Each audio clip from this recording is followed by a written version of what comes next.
Bonsoir et bienvenue à ce nouvel épisode de Première Ligne où on vous emmène découvrir les organismes qui viennent directement en aide à la population des Basses-Laurentides. Je m'appelle Héloïse Lagacé et je suis votre animatrice. Ce soir à l'émission, nous discutons avec les organismes de la région qui soutiennent toute personne touchée directement ou non par les violences à caractère sexuel. Bonne émission.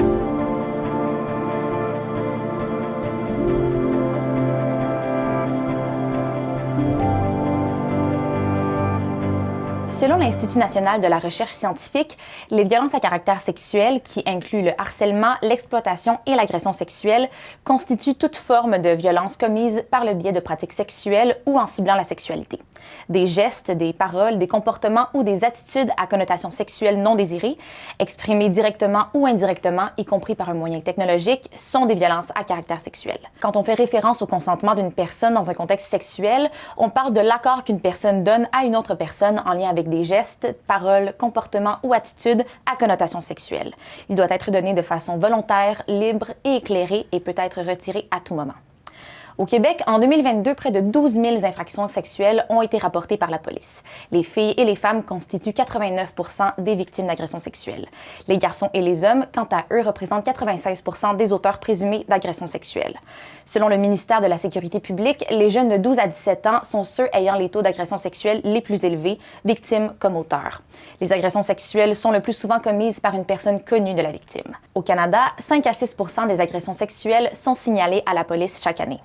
Les statistiques seraient donc une sous-estimation de la réalité. Depuis 2014, le taux de femmes et d'hommes victimes d'agressions sexuelles est continuellement en croissance. Mais qu'est-ce qui expliquerait cette hausse? Je m'entretiens avec Karine Ayotte, coordonnatrice à l'intervention au Calax L'Ancrage, soit le Centre d'aide et de lutte contre les agressions à caractère sexuel, au sujet de la situation des violences à caractère sexuel dans la région. La mission, c'est d'enrayer les violences à caractère sexuel. C'est notre grande mission. Et ça s'inscrit, dans le fond, dans 3 volets d'action. On fait de la prévention, de l'éducation, de la sensibilisation et de la formation. On fait de l'aide directe aussi. Les personnes, justement, qui ont subi des agressions, on va les accompagner à reprendre du pouvoir sur leur vie. Et aussi, on a un volet de lutte et de défense de droits. Nous, nos services sont majoritairement genrés, donc c'est les filles et les femmes.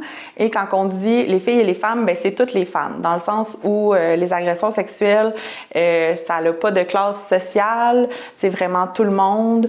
La statistique, elle ne bouge pas depuis des années, c'est une femme sur 3 au courant de sa vie, donc c'est vraiment... Ça peut arriver à n'importe qui, malheureusement. Donc, c'est ce que ça reflète aussi, dans le fond, les personnes qui viennent chercher de l'aide, ça reflète ça, c'est un reflet de la société. Ce qu'il faut savoir, c'est que nous, dans le fond, on accueille vraiment toutes les personnes qui nous appellent et qui considèrent avoir subi des agressions à caractère sexuel. Nous, on ne va pas faire d'évaluation. Puis quand on dit vraiment toute situation d'agression, c'est même si c'est une agression récente, c'est une agression qui date d'il y a 20 ans, nous, on ne fait pas de discrimination par rapport à ça parce que justement, les conséquences elles sont aussi importantes pour la personne, peu importe si ça fait quelques mois, des fois des années. Ce qu'on va évaluer, en fait, avec la personne, c'est quoi les conséquences, puis comment nous, on va pouvoir l'aider à reprendre du pouvoir sur sa vie. Dans un monde idéal, on n'aiderait pas des personnes qui l'auraient vécu. On fait de la prévention, puis dans un monde idéal, justement, il y aurait du consentement, puis ça n'arriverait pas. Fait que c'est vraiment central. Puis récemment, bien, on le voit, là, la montée de la haine, elle est partout. Puis cette violence-là, justement, elle s'inscrit aussi dans des rapports de domination, dans des rapports inégaux. Fait que c'est vraiment super important. Ça part de la prévention puis de l'éducation. Puis d'enlever tous les tabous aussi, là, aussi, qu'est-ce qui fait qu'une personne, justement, va pas venir chercher d'aide? C'est quand on vit dans un contexte social où est-ce que il y a du silence entourant les agressions à caractère sexuel, il y a de la honte. Plus on en parle, mieux on comprend que la honte devrait aller à la personne qui agresse, pas à la personne victime. Fait que c'est sûr que c'est vraiment essentiel, là, dans le fond. Là. C'est comme si cette idéologie-là vient valider justement ou vient comme normaliser le fait de prendre du pouvoir sur une personne, le fait justement que la femme, elle est perçue comme ayant moins de droits, moins de droits de choisir, de droits de changer d'idée. Il y a des dynamiques aussi de rapports justement qui ne sont pas égalitaires dans les relations. Fait que ça, c'est sûr que ça l'installe un climat dans lequel c'est comme banalisé, c'est minimisé, c'est ridiculisé, quelqu'un qui va justement mettre ses limites, alors que le consentement, tu sais, dans une sexualité, c'est tellement beau, c'est tellement sain, le consentement, tu sais, si on le sort de la sexualité, il est bien compris, j'ai l'impression, tu sais, dans le sens où on va pas imposer à quelqu'un d'autres types de choix, tandis que là, dans cette circonstance-là, dans l'intimité sexuelle, c'est comme moins bien compris. Puis effectivement, là, la montée du masculinisme, on le voit, là, il y a une hausse de la violence, de l'intolérance aussi de manière générale, je dirais, là. Des personnes aussi qui sont des personnes davantage discriminées, qui font partie des communautés LGBTQIA+, par exemple, ou des personnes issues de la diversité culturelle. Il y a vraiment de ça chez les jeunes là, qui est quand même préoccupant. Là. Essentiellement, mon rôle, c'est d'accompagner là, les femmes qui ont vécu des agressions à caractère sexuel, puis je fais vraiment plusieurs choses. Je pense que c'est ça aussi la beauté du travail, là, de pouvoir vraiment sentir que je contribue et que je transforme de façon individuelle et aussi collectivement à transformer la société. Fait que je peux faire en fait de l'intervention téléphonique. Donc, par exemple, dans le cas des demandes d'aide, il m'arrive aussi d'accompagner des professionnels qui ont besoin d'obtenir de la validation dans leurs interventions, qui ne savent pas nécessairement quoi privilégier comme intervention auprès des survivantes. Il m'arrive aussi de faire des rencontres individuelles, des rencontres d'accueil. Là, dans notre jargon, c'est les rencontres, dans le fond, dans lesquelles on va rencontrer les femmes avant qu'elles intègrent le groupe de cheminement. Et je voulais rien savoir de faire un groupe. Pour moi, c'était impossible. Juste mes propres histoires étaient amplement sur mes épaules. Fait que d'entendre, je me projetais à entendre les histoires des autres, puis j'étais comme c'est trop, ça va être trop, j'y arriverai pas. Et finalement, bon, à force de discuter tout ça, de ces craintes-là, j'ai décidé d'essayer. Évidemment, avec le Calax, si tu commences un groupe, t'es pas attaché, t'es pas obligé. Fait que je sentais que j'avais la liberté de mes choix à ce niveau-là. Fait que j'ai décidé d'essayer et finalement, ça a été ultra révélateur, ultra aidant. Ça a changé beaucoup de choses pour moi. Ça m'a permis de savoir que je n'étais pas toute seule. Moi, j'ai vécu plusieurs agressions qui m'amenaient énormément de honte. Le fait d'en avoir eu plusieurs sur un long terme, disons, de voir en fait qu'il y avait d'autres femmes qui avaient vécu des choses qui étaient différentes mais similaires, qui avaient des impacts similaires. Que c'est ça, j'étais pas la seule qui en avait vécu plus qu'une, de comprendre aussi pourquoi ça peut arriver. Ça m'a aidé énormément à enlever justement cette honte, cette culpabilité-là. D'être super bien accompagnée aussi par les intervenantes qui faisaient le groupe. Fait que c'est un beau mélange finalement des femmes qui ont vécu des choses similaires, puis des intervenantes qui t'accompagnent super bien, puis avec beaucoup de bienveillance. Nous, on est vraiment d'avis que c'est vraiment dans la présence, dans l'écoute que se fait le plus grand du travail, je dirais. Fait que avec le plus d'authenticité possible, de partir de la personne, d'en faire vraiment l'expert de sa situation, de pas prendre pour acquis, de aussi, tu sais, comme mettre de l'avant la pluralité des expériences, la pluralité aussi de vécu. C'est pas parce que je fais ça comme travail que chaque fois que j'accompagne une femme, je le fais de la même façon. Fait que c'est vraiment aussi de l'accueillir de façon personnalisée pour que ça fasse le plus de sens pour elle, puis que ça soit aussi le plus facilitant possible. Oui, c'est une problématique qui est difficile à entendre parce qu'on n'en parle pas encore suffisamment. Et en même temps, moi, le plus beau de mon travail, c'est de pouvoir les accompagner dans leur démarche de reprise de pouvoir, c'est de voir à quel point elles évoluent, à quel point elles font le choix de se choisir, de se privilégier, de sortir de cette emprise-là que les agresseurs ont eue sur leur vie. Donc moi, c'est vraiment le plus beau travail du monde. C'est sûr que évidemment, je souhaiterais ne pas avoir à faire ce travail-là, on s'entend là, et en même temps, de pouvoir justement les accompagner dans ce changement de vie, là, c'est vraiment le plus beau des privilèges de pouvoir contribuer. Après l'agression qui a amené à demander de l'aide et tout, j'étais même plus capable d'aller dans une épicerie, dans un lieu public. C'était impossible, puis je comprenais pas non plus pourquoi. Le fait pour moi de comprendre qu'est-ce qui a amené à ça, parce que comme je disais, c'était des gens que je connaissais, donc je comprenais pas qu'est-ce qui fait que j'étais pas en mesure d'aller dans un lieu public. Pour moi, ça faisait aucun sens. Je me disais, mais j'ai pas été attaquée en pleine rue par un inconnu. Mais bon, tu sais, j'ai fini par comprendre que c'était en l'humain en général que j'avais perdu confiance. Fait que c'est ça, toute cette hyper-vigilance-là, ma bulle qui était rendue très, très, très, très grande. J'aurais back-kické n'importe qui était à 2 mètres de moi, là, tu sais. C'est ça, toute cette évolution-là, quand je me tourne vers en arrière, je la vois, là, effectivement.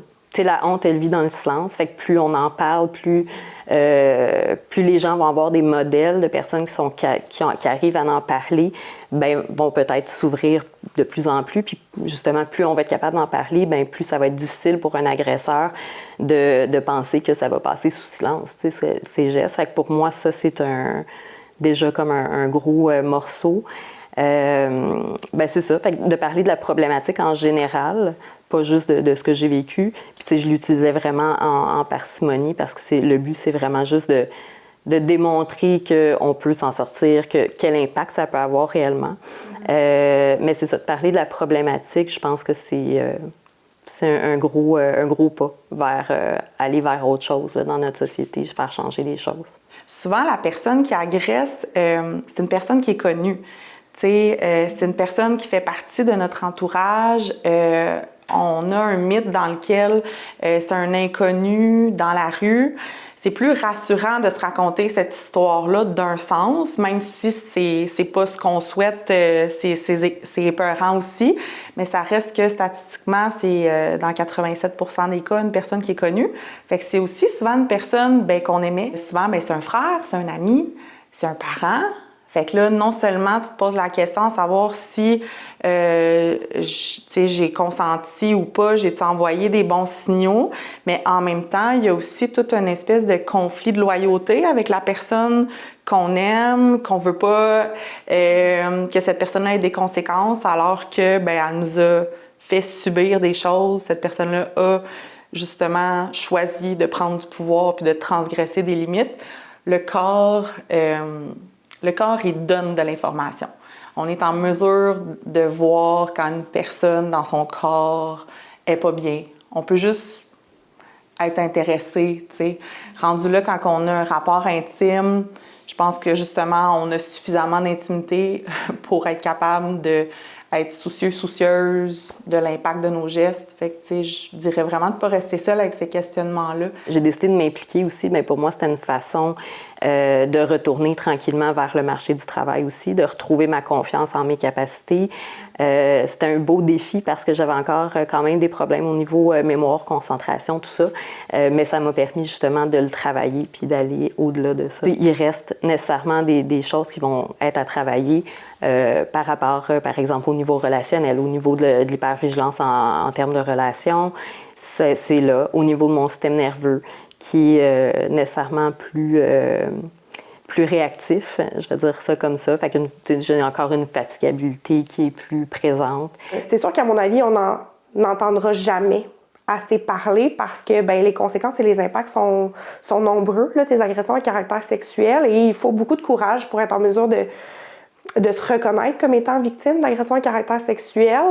Je pense que notre rôle, justement, en tant qu'intervenante ou toute personne qui est conscientisée puis qui est sensibilisée à la problématique, c'est d'essayer d'en parler au plus de personnes possible. T'sais, peu importe le cadre dans lequel on le fait, l'important, c'est d'en parler.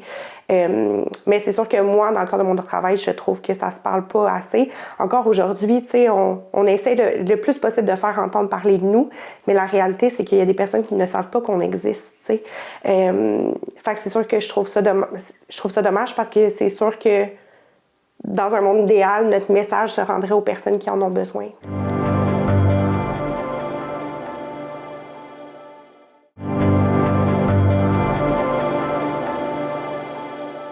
Les services d'aide sont souvent réservés aux victimes, majoritairement féminines, des diverses violences à caractère sexuel.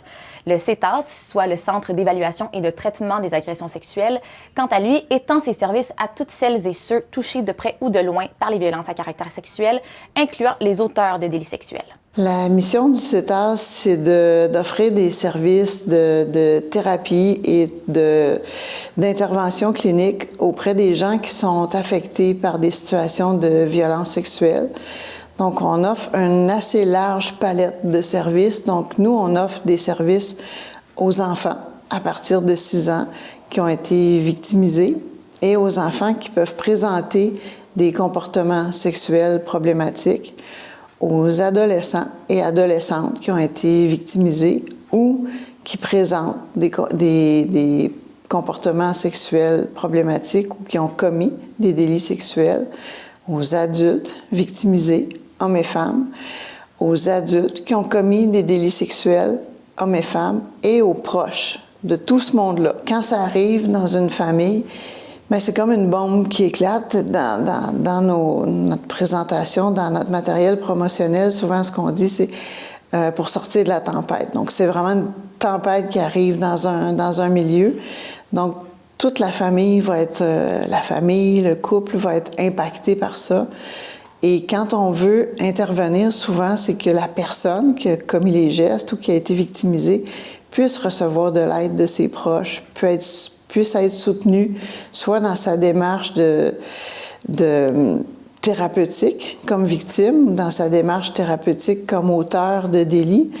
Donc, c'est important que les autres puissent recevoir de l'aide pour être capables d'offrir ce support-là. C'est pour ça qu'on offre des services autant aux proches que par la personne qui est directement touchée. On ne fait pas de différence ici au niveau des types de problématiques, que ce soit une personne victime ou quelqu'un qui a posé des gestes. Pour nous autres, c'est une personne humaine qui est là, qui vient nous voir, puis que c'est pas facile. Puis on a des gens qui viennent ici à reculons un peu. Puis quand ils terminent le suivi, bien, ils sont émotifs, ils pleurent ou ça leur fait de la peine. Parce que là, on les laisse lousses. Là. C'est comme, OK, on t'a donné tous les outils, mais là, maintenant, c'est à toi à faire autre chose avec ça puis à reprendre ta vie en main.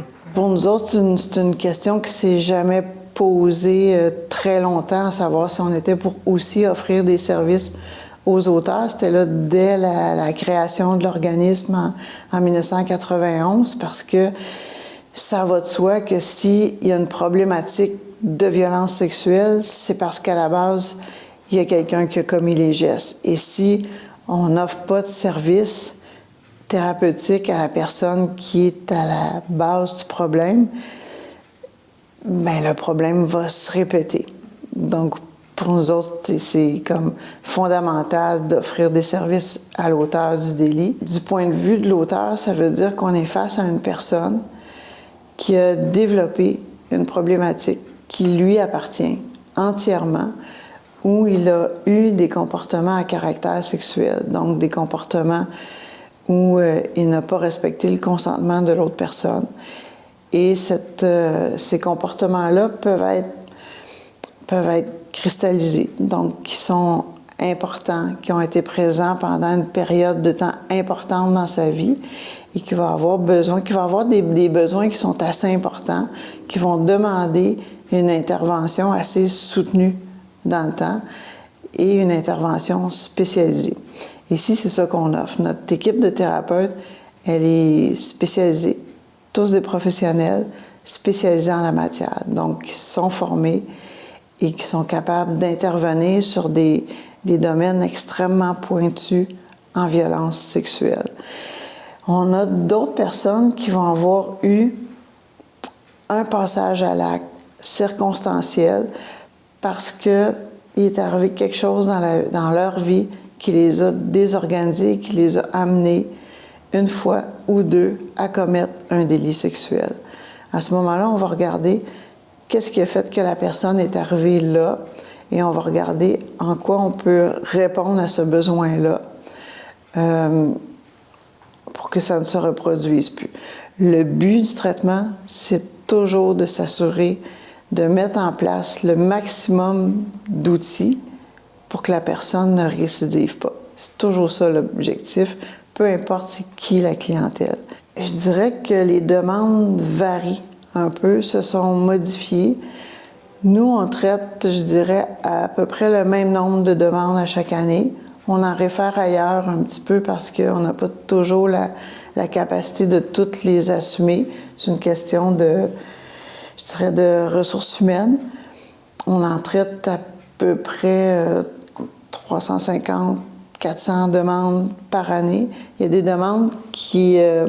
on a plus de demandes où la présence de difficultés en santé mentale est présente, notamment chez les jeunes. Ce qui n'était pas là, qui était moins là il y a 10-15 ans. Les jeunes présentaient moins de difficultés de santé mentale ou d'un deuxième, troisième diagnostic, notamment de troubles de développement. On a beaucoup plus ça. On n'est pas toujours équipé pour les traiter. Ça demande d'autres habiletés, d'autres formations qu'on n'a pas toujours ici. Le client, il appelle, là, il demande de l'aide normalement. Fait que notre rôle, c'est d'être beaucoup à l'écoute, de prendre les informations qu'on a besoin pour que les thérapeutes puissent commencer leur suivi. Fait que souvent, c'est plus émotif, c'est ça, chaque cas est vraiment différent. Là. Je pense que la clé, c'est vraiment l'écoute, d'être vraiment à l'écoute, d'essayer de comprendre un peu sa situation. La bienveillance. Oui, parce que souvent, c'est très émotif comme appel. C'est difficile, c'est la première étape. C'est difficile d'aller chercher de l'aide. Donc, c'est la première étape, c'est de téléphoner. Nous autres, on est là dans l'accueil, on est là pour écouter, oui. Des fois, les gens, ils pleurent. Des fois, ils sont en colère aussi. C'est d'être capable de recevoir cette colère-là, qui n'est pas de la colère qui est tournée vers nous. C'est de la colère de la situation. On a des demandes, des fois, que les gens, c'est très, très difficile de parler au téléphone. Fait que pour être capable d'aller chercher l'information et tout ça, on doit prendre le temps. Puis par la suite, la deuxième étape difficile, c'est de se présenter à la première entrevue d'accueil. Fait que déjà, d'avoir parlé de la situation, de dire j'ai besoin d'aide. Puis la deuxième étape, c'est de dire, bien, il faut que je sois capable de me présenter en personne, puis commencer le suivi. C'est pas facile. Mais la première étape la plus importante au niveau de la demande de service, c'est ça, c'est de permettre au client d'aller plus loin dans sa démarche. Je dirais que nous, ici, on va traiter des victimes qui sont fortement impactées, qui présentent beaucoup de séquelles, qui vont souvent présenter aussi des diagnostics de santé mentale.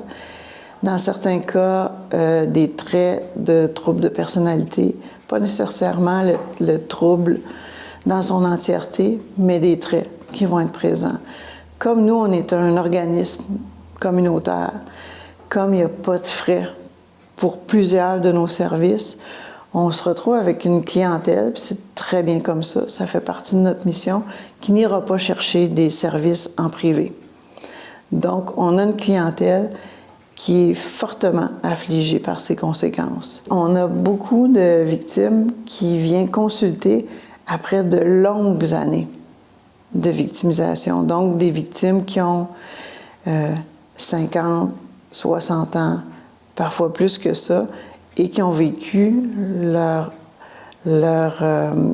victimisation à l'enfance, à l'adolescence, et pour lesquelles, parfois, il y a eu d'autres victimisations dans la vie adulte, parfois du viol conjugal, parfois d'autres types de victimisation, parfois en milieu de travail, du harcèlement, victimisation par un employeur, par des collègues, donc qui ont vécu d'autres épisodes qui se sont rajoutés puis qui sont venus potentialiser, augmenter les séquelles des traumas vécus dans l'enfance ou dans l'adolescence. On voit un impact un peu dans le discours des jeunes. On voit qu'ils vont aller s'alimenter beaucoup auprès d'influenceurs, auprès de sites sur Internet, puis ça va influencer leur discours.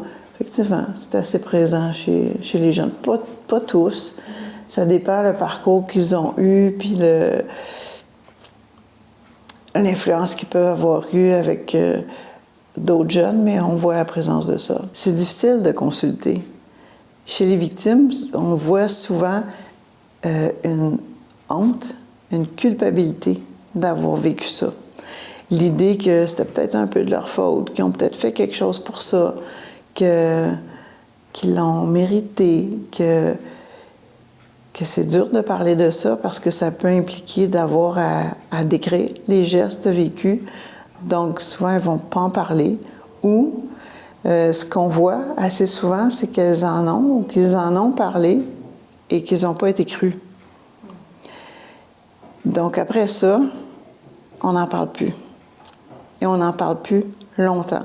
Les auteurs, c'est différent parce que assez souvent, ils ont l'obligation de venir consulter.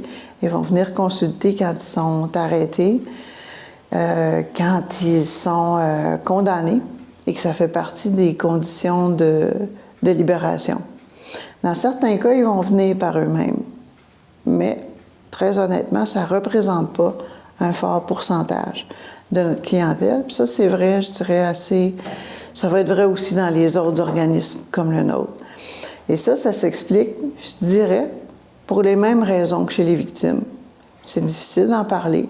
Il y a la honte, il y a la culpabilité et il y a la peur de se faire dénoncer par leur thérapeute. Moi, quand je suis rentrée ici, je voulais changer le monde. On se rend compte qu'on ne change pas le monde, mais on change une personne des fois à la fois. Fait que, puis c'est d'apprendre qu'il y a des limites aussi au niveau de notre travail, de nos interventions qu'on peut faire, au niveau de ce que l'équipe clinique peut faire aussi. Fait que ça nous apprend aussi certaines limites que non, on ne change pas le monde, mais on change une personne à la fois. Comme l'ont mentionné Katia Lavallée et Karine Ayotte, la montée du masculinisme, soit l'ensemble des revendications cherchant à promouvoir les droits des hommes et leurs intérêts dans la société au détriment de ceux des femmes, semble être un des nombreux facteurs à avoir un impact sur le nombre d'agressions sexuelles chez les jeunes. Mais comment faire pour s'attaquer à un enjeu multifacteur qui continue d'évoluer? La sensibilisation et la prévention, comme mentionné aujourd'hui, sont-elles le meilleur moyen de renverser la tendance?